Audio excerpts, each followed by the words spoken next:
m'appelle Bianca Bondi. Je suis une artiste sud-africaine, née à Johannesburg, résidant à Paris, en France, depuis 18 ans. Et je suis une artiste qui fait principalement des installations avec une dimension de transformation, des thématiques sur la vie, la mort, la renaissance.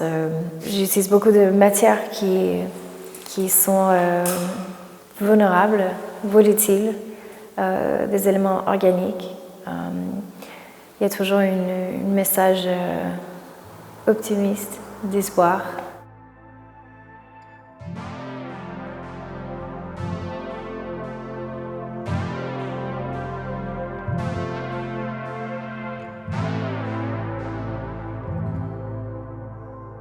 Dans ma pratique, je suis amenée à chiner beaucoup d'éléments parce que l'aura des objets m'intéresse. Je suis quelqu'un qui utilise énormément de choses de deuxième main, les choses qui ont vécu, qui ont des traces. Et donc, j'avais cette petite bouteille Milk of Magnesia, qui est un produit assez typique d'une certaine époque, un remède pour des maux de ventre. C'était un de ces remèdes qui guérissait un peu tout et n'importe quoi, une sorte d'aspirine. Souvent, je lisais Milk of Amnesia au lieu de Magnesia. Et je trouvais ça assez poignant, et surtout en référence d'une ville qui a une forte histoire avec la route des épices, mais aussi une histoire avec beaucoup de strates, de douleurs, des choses un peu dark.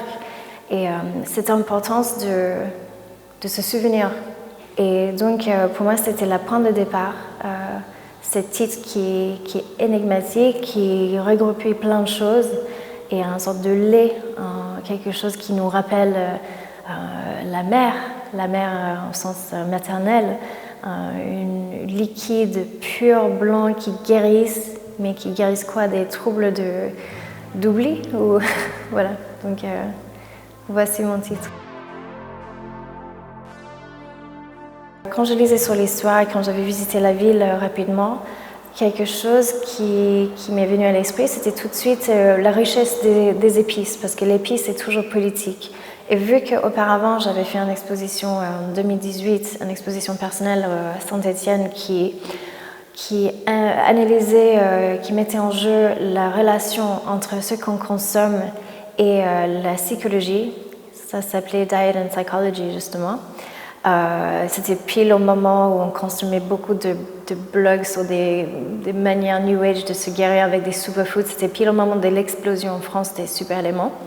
Là, je me suis dit, il y a peut-être quelque chose encore plus ancien à aller découvrir dans les épices. Mais c'est drôle parce que c'était mon point de départ et assez rapidement, les choses ont commencé à prendre une autre direction. Assez vite, je me suis dit, il faut quelque chose qui prend en compte cette lumière incroyable, cette blancheur, et aller vers des pièces qui tranchent noir et blanc. J'étais aussi inspirée par une place que j'avais vue me baladant dans la rue, cette place de l'ivoire et des épices, il me semble. En tout cas, il y avait le mot ivoire dans le titre. Et là, quand je commençais à me renseigner, bien sûr, tu apprends que Le Havre était la 3e ville de l'esclavage en France. C'est assez lourd comme passé. Après, tu apprends que 82% de la ville a été bombardée. C'est massif, qui nous ramène dans les actualités du jour. Et donc, pour moi, c'était une évidence d'avoir cette sorte de rencontre une cabinet, donc un élément de la vie quotidienne banal en quelque sorte, mais qui va être à la fois tranché, noir, brûlé, l'énergie du feu, quelque chose de assez présente, lourde, et quelque chose d'une autre part blanc, clinique, minimal, aller à l'essentiel.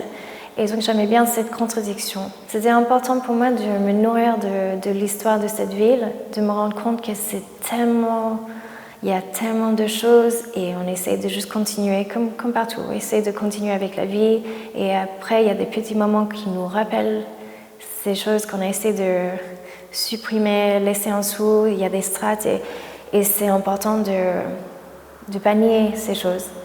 Alors j'ai un peu mon carnet d'ingrédients qui sont toujours pareils, c'est des éléments que j'apprécie ou pour leurs vertus ou des choix esthétiques.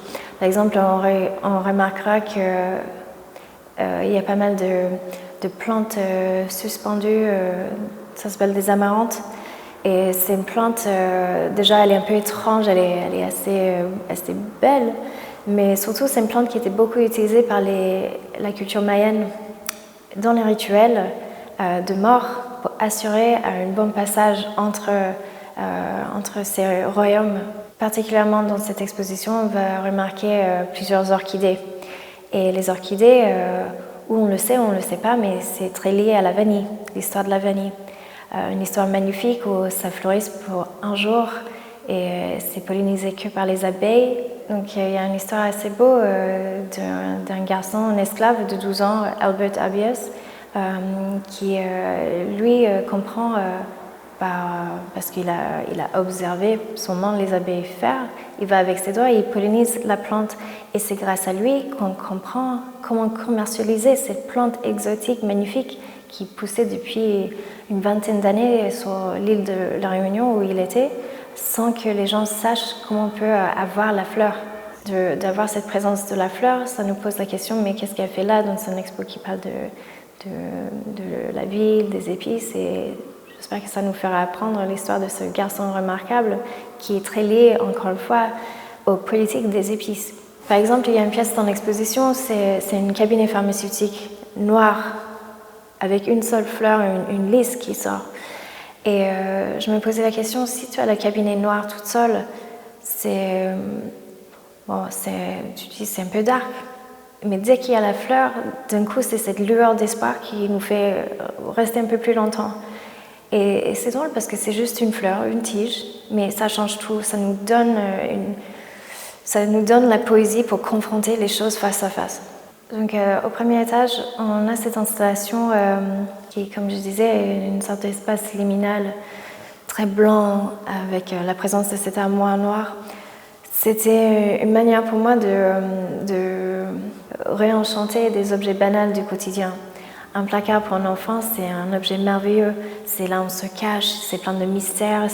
Moi, j'ai grandi dans les années 80. Le placard, c'est l'histoire de la placard magique aussi. Et après, quand on grandit, un placard, c'est un placard. Et donc, c'est un peu comme les armoires pharmaceutiques. Ça devient que des armoires. Et c'est une manière de les réenchanter, retrouver leurs histoires, redécouvrir leur matière et l'histoire que ça peut raconter par la matérialité de l'objet. Et donc en bas, on trouve cette placard qui devient une sorte de portail vers un autre monde.